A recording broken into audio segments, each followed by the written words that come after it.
Hi, and welcome to episode 32 of the Give Me a Crown Knitting, Spinning and Bits and Pieces podcast. Today is Sunday, the 15th of May 2016, and my name's Nina, also known as Give Me a Crown across the internet. Welcome back to any returning viewers out there, and hello to any new viewers. It's lovely to have your company. I'm coming to you from the central west of New South Wales, where we have a sunny but slightly windy day after a week of lots of rain and mist and what have you. So the grass is looking green outside, the hills are starting to turn green as well, and it's been a little bit chilly, but today is pretty good. At the end of last week's episode, I announced the start of the local knit along, or CAL. So it's running until the 9th of July, and it's to encourage people to check out what knitwear designers and yarns they can source locally. So check out the Ravelry group if you want to take part. It'd be lovely to have you along. I won't go over the prizes every week, but if you check out the end of episode 31, then you'll see what's up for grabs. So to start with, I have a finished object. I started this a couple of weeks ago, and I have finished a spin. So this is my Ashford Poppy Seed Merino Silk Sliver. It's 80% New Zealand Merino and 20% silk.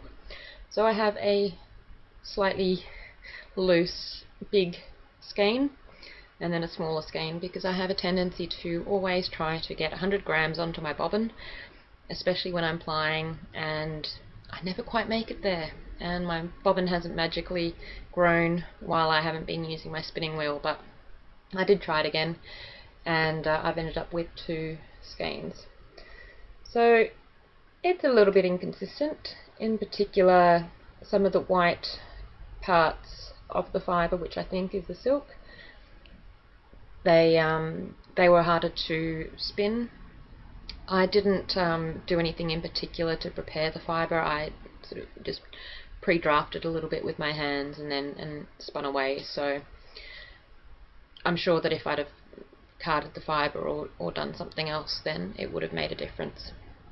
I have ended up with 310 metres in one and 92 metres in the other, which is about 402 metres or 440 yards all up. So it's for 100 grams, that would make it a fingering weight yarn. So I'm looking forward to using these in a shawl of some sort at some point in time.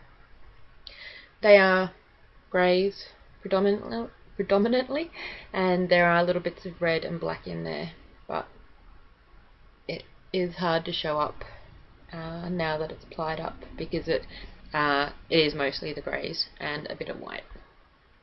I also ended up with a tiny single, which is this big, and I think this was about 10 metres worth of single, so that's not too bad for a leftover. And I still haven't figured out what to do with these singles, but at some point I might ply them together from all the different yarns that I've been spinning up and just see what happens. So it was a fun spin. The fibre was fairly easy to work with, and I think overall I'm happy with the way that my yarn plied up. So it's a little bit squished to my skein, and there goes the rooster again on cue. It must know that I'm podcasting. And it hangs without too much twist, so I've plied that pretty well, so I'm happy with that. And one question I'd like to ask people who are spinners is, do you ever measure your skeins post-wash, and is there any kind of magic formula for knowing how much your yarn might change between before washing and after washing? So I'm assuming that it would shrink a little bit, and so I'm guessing that it's not quite 402 metres. Is it 390? I'm guessing it doesn't go too much smaller, but it would be interesting to know from people who have experimented with yarn, and whether or not you actually do measure it after a wash. And the rooster is definitely having a good time out there. So that's my finished object. I also have a bunch of works in progress. The first of which is I have finished one of my broken seed stitch socks. So this is a free pattern on Ravelry from Hanna Levaniemi, and it doesn't go into full details about how to construct a sock, but it does explain sort of what to do with changing yarn colours and how to do the stitch pattern. And I'm really happy with how that's worked out. I've knit it at a basic sort of an average woman's foot length of which is I think a European 38, so it's a little bit short for me. I did that deliberately because I think that these are going to be going off to one of my cousins, but I've used a variegated grey and white yarn with the red yarn on top. I have spoken about these socks before, so I won't go into too much other detail. The toe, I did decreases every second row up until I had, I think, 6 stitches on each of my DPNs, and then I decreased every row, so it creates this kind of a toe. I have to say that the Novita, which is the Finnish yarn that I'm using, it's a bit of a workhorse yarn. It's 75% wool, 25% polyamide. That's my second sock, by the way. And it's a workhorse yarn, and it's not that soft. Now that I've been working a lot with other sock yarns like Hedgehog Fibers and Miss Click Clack, I've actually been finding it a little bit hard to work on these socks because I can feel it in my hands. It's a different feeling from using soft sock yarns. So in order to get over the sort of discomfort of it, not that it's that bad, but it's noticeable when you switch from one project to another.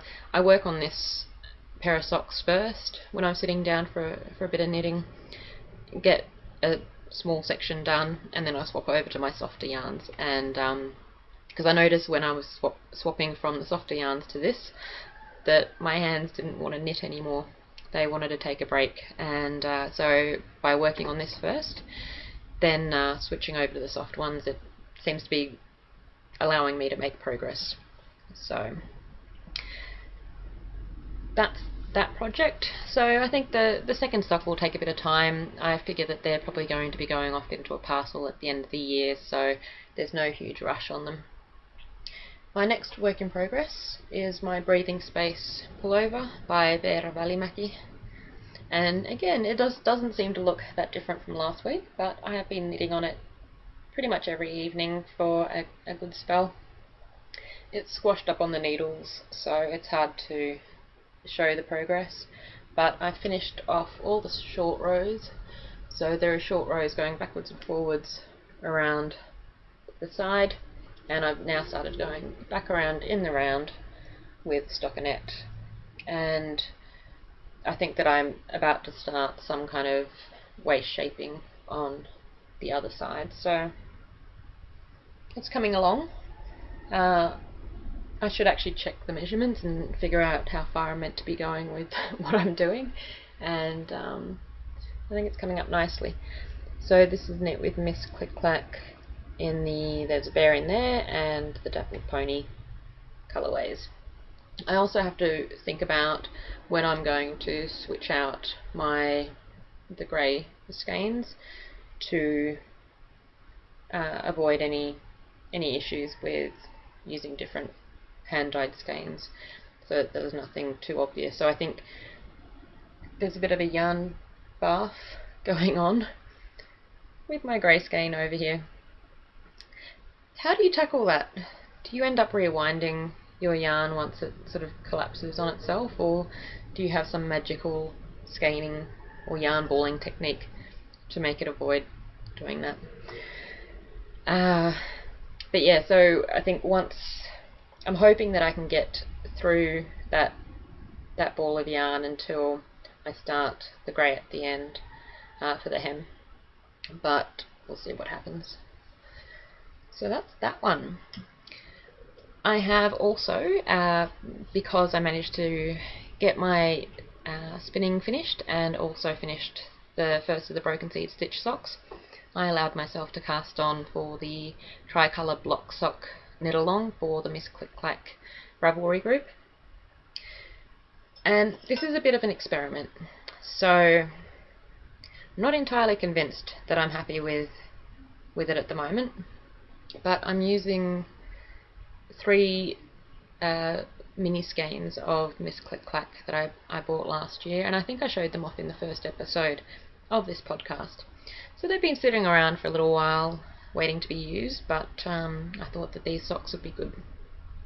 So this is the sock so far. I'm going to try not to clink my needles too much. So I am knitting toe up, which I don't do too often, but I've been wanting to try 2 at a time socks, and I couldn't quite convince myself to give them a go with this because of the fact that I'm using 3 different coloured yarns. I figured that I'd end up getting in a tangle, so I thought I'd at least try toe up, because then I can track my yarn usage and try to get the most out of what I've got.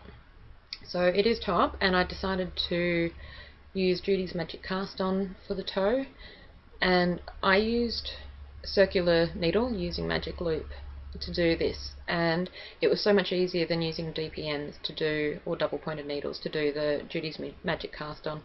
When I've done it before, I seem to end up with half a sock inside out and all sorts of craziness, and having to start a couple of times over until I manage it. So using the circular was a lot easier. So these are one of a kind colourways. So it was a purple, primula, and a grey. And I think the primula is this lighter sort of pinky purpley. It's not coming up very well on screen, so I'll try to get a picture up onto Instagram of this. But I knit a basic toe and then knit some rounds, and then started this 2 colour section with a vertical cable. And I'm just not entirely sure if I'm happy with the tightness of the cable. There's a reason why it's so tight, and I won't go into that, because it's all experimenting and I may be ripping back. So next episode there may be a slightly different looking sock going on, but my intention was to have a vertical stripe in a different colour, but I've had an urge to knit cables, so I decided to throw the cable in. So, what do you think?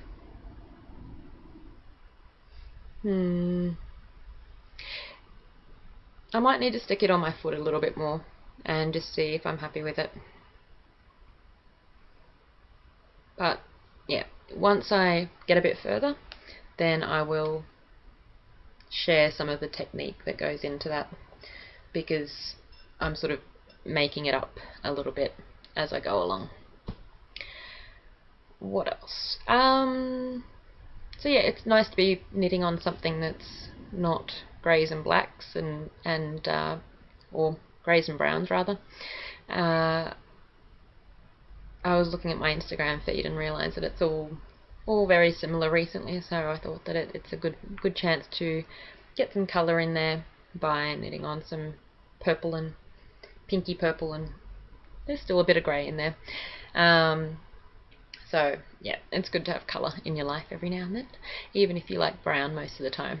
So I think that technically, while Miss Click Clack isn't a local dyer, like she's not within say 50 kilometres or 100 kilometres of here, she's within 700 kilometres, I checked. So I think if you're thinking about taking part in the local knit along, then you can be a little bit flexible. If I mean, some countries are 700 kilometres in sort of height or width, so I think that choosing a dye from Melbourne when I'm out in the central west of New South Wales is completely fine. So if I could enter my own competition, then I would still enter those. And that's it for what I've been working on. Yeah, I think I'm pretty happy with how my projects are going, and I have a lot of other ideas bouncing around about things that I want to be knitting, but there's only so many hours in a day, so I'll keep plugging away on these, and once I finish something else off, then I'll probably cast on a new project. And I think at the end is just a little bit of chatter, so if you're not interested, thank you very much for watching. It's been great to have your company. I did mention that, yep, there's been a fair bit of rain in the past week. I did manage to get some pot plants, or not pot plants, but pots planted. I want to try to get my herb garden happening. I've sort of put the idea of a vegetable patch on hold for a little while because I've realised that I'm going to need a whole lot of soil, and yeah, I'll revisit that a little bit down the track. But for now, I have gotten some of my pots out and filled them up with soil and planted some various herbs, as well as some kale and different types of beetroots. So I have no idea if they're going to work. I've deliberately used different sizes of pots so that I can bring some of them indoors if I need to, and we'll see how we go as the temperatures drop. I'll share some photos of those once something actually starts happening, but for the time being they're just pots of soil, so it would be nice if they did work. I'm sure some of them should. I think I planted about 12 different seeds or something, so something is definitely going to work. I'm sure of it. I also earlier today, met the wonderful Louise Purcell from Carcool Pottery for the first time since I bought my beautiful yarn bowl the other week. We've been communicating on email and Instagram, and she mentioned that there was a gallery open day at a nearby town. So we met, and it was lovely. She's a wonderful person, very very kind, and great to chat to. So I'm hopefully going to meet her many more times now that we're living so near to each other. And so we went to Tracy Mackey's gallery. So she has a website and a Facebook page, so I think she sort of opens it at particular times, or you can request that you want to drop by. So it's in Lyndhurst, which is about 4 minutes down the road from here, so it's a different little village, and I haven't explored it that much yet, but it's lovely to find that there's a little gallery out there and an artist who's making some amazing works. I will put her website information in here, but she paints a lot of animal paintings. This is where my words are going to fail me in describing the amazing work that she does. She is a wonderful person. We had a great chat, and it was lovely to meet her. She's very energetic and obviously loves what she does. So she had paintings for sale and some drawings and an amazing beautiful sheep black and white drawing, which was amazing, which I'm still thinking about. I'm trying not to collect too much stuff while I'm house sitting, because I feel like I need to find myself a home after this house sitting thing in order to then figure out how much space I've got to acquire stuff. But I'm definitely thinking about that beautiful sheep drawing. But yeah, so, and then she had some of her artworks had been printed up onto pillowcases and bags and various things. So I picked up some cards, and these are things that can be ordered online through Redbubble. So this is a card of some beautiful sheep, and on the back it says, Mothers Club. So I like the way that she's named these. So it says Mothers Club by Tracy Mackie Art. Tracy Mackie Art at tracymackyart.redbubble.com. And this is another sheepy one, and the title is Gossip Girls. And this one has got to be my favourite. It's a happy little alpaca. I love the eyelashes on it. So this one's called Carlos. So these are beautiful cards from a local artist, and her gallery space is beautiful. And if you are ever in the central west of New South Wales visiting Cowra or Bathurst and looking for things to do, then definitely check out Tracy Mackie and see whether or not her gallery space is open, or drop her a note. And as well as Carcool Pottery, of course, in Carcool. And that's it. Yep. It's Sunday afternoon. I think that I might go for a wander, and I've been missing those with some of the rainy weather. I've still been wandering most days, but not every single day when we've had just rain. Yep, so I might have a wander, and then I think I'm going to have some knitting time this evening. So I'll get this video edited and uploaded, and I'll see you soon.